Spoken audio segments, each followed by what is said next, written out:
Sunan Gresik adalah salah satu anggota Wali Songo dan tokoh sentral penyebar agama Islam di Pulau Jawa.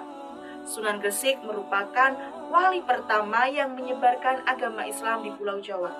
Beliau bernama lengkap yakni Maulana Malik Ibrahim, putra dari Syekh Jalaluddin Akbar Al-Husaini. Beliau lahir pada 14 Masehi di Samarkand, salah satu daerah di Uzbekistan, Asia Tengah. Sunan Gresik ini memiliki banyak sekali julukan, mulai dari Bapak para Wali Songo hingga penyebar ajaran Islam pertama di Pulau Jawa. Sunan Gresik ini atau Maulana Malik Ibrahim juga memiliki julukan sebagai Maulana Maghribi atau Mahdum Ibrahim As-Samarkandi dan Sunan Tandes. Bahkan beliau juga memiliki julukan Kakek Bantal. Nah, sekarang kita membahas tentang asal-usul Sunan Gresik. Sunan Gresik dulunya mendapatkan pendidikan dari ayahnya. Lalu ia mendapatkan tugas untuk berdakwah di Asia Tenggara. Sunan Gresik atau Maulana Malik Ibrahim memulai dakwahnya pada tahun 1392 Masehi.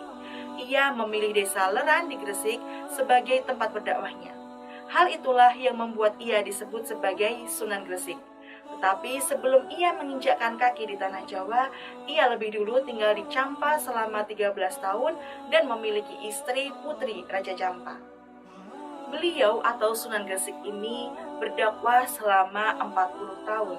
Tetapi pada tahun 822 Hijriah atau tepatnya pada Senin 12 Rabiul Awal tahun 822 Hijriah atau 8 April 1419 Masehi, beliau wafat. Sunan Maulana Malik Ibrahim atau Sunan Gresik ini dimakamkan di Gapura Wetan, Gresik, Jawa Timur. Tetapi setelah beliau meninggal, perjuangan dakwahnya ini diteruskan oleh para santrinya.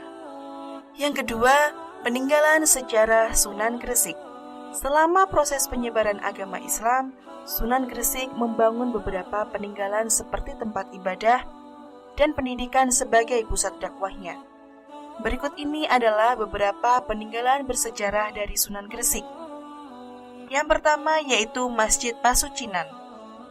Berdiri pada masa kekuasaan Kerajaan Majapahit, dibangun sebagai tempat untuk menyucikan diri bagi warga yang akan masuk Islam sehingga dinamai Pasucinan.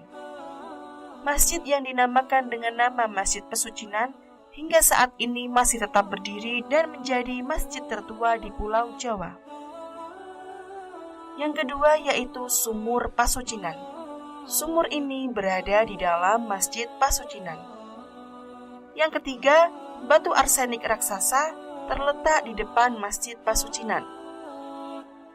Dan yang terakhir yaitu pesantren, terletak di desa Pasucinan, didirikan atas kepercayaan Raja Majapahit untuk menyebarluaskan ajaran Islam di tanah Jawa.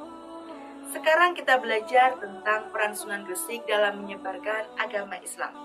Dalam dakwah Islam, Sunan Gresik memiliki banyak peran penting dalam mengembangkan Islam, khususnya di Pulau Jawa.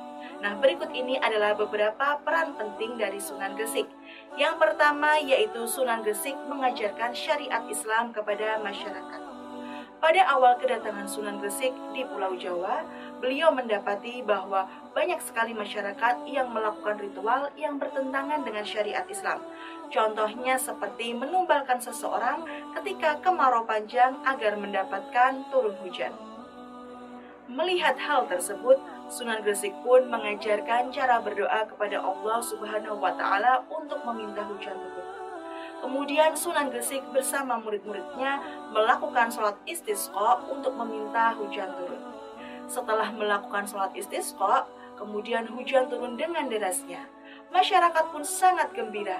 Kemudian masyarakat ingin berterima kasih dan menyembah Sunan Gresik. Tetapi hal itu dilarang oleh Sunan Gresik. Lalu Sunan Gresik mengajarkan cara bersyukur kepada Allah Subhanahu wa Ta'ala dan kemudian mengajak mereka untuk bersyahadat dan memasuki agama Islam. Peran yang kedua yaitu Sunan Gresik menyebarkan agama Islam melalui pertanian, perdagangan, dan pengobatan. Sunan Gresik sangat pandai sekali dalam berdakwah dan menarik perhatian masyarakat.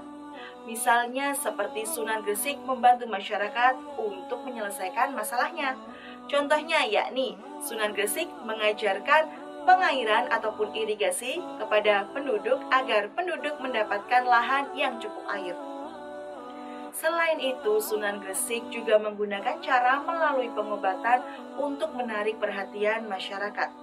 Sunan Gresik mempunyai keahlian dalam pengobatan karena dulunya ia pernah belajar ilmu pengobatan tradisional. Lalu beliau menggunakan ilmu ini untuk berdakwah dan membuka praktik pengobatan gratis kepada masyarakat yang kurang mampu. Lalu kemampuan ini terdengar hingga keluarga kerajaan. Sunan Gresik pernah diangkat menjadi tabib di keluarga kerajaan Majapahit.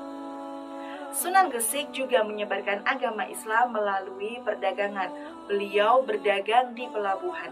Selama perjalanan menuju pelabuhan, beliau bertemu banyak orang sekaligus berdakwah kepada orang-orang tersebut. Yang ketiga yaitu mendakwahkan Islam kepada keluarga kerajaan Majapahit. Setelah merasa dakwahnya berhasil di Sembalo, Sunan Gresik pindah ke kota Gresik dan tinggal di desa Sawu. Dakwahnya pun merambah kepada keluarga kerajaan Majapahit yang saat itu dipimpin Raja Brawijaya. Kedatangannya ke pusat kerajaan disambut baik karena adanya hubungan dengan kerajaan dalam hubungan dagang. Karena sikap santun arif dan bijaksana Sunan Maulana Malik Ibrahim atau Sunan Gresik terhadap keluarga kerajaan, beliau diangkat menjadi penasihat raja sekaligus menjadi guru para pangeran kerajaan.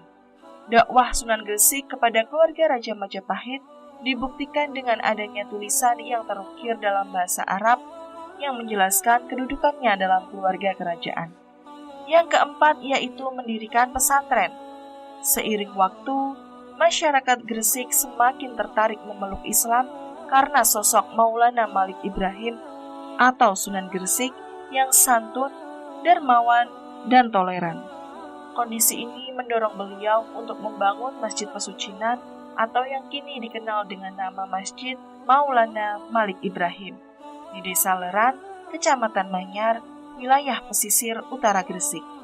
Masjid Pesucinan selain sebagai tempat ibadah, digunakan juga sebagai tempat pembinaan mubalik, santri, dan masyarakat. Bahkan di tempat ini pula lahirnya pesantren pertama di Nusantara.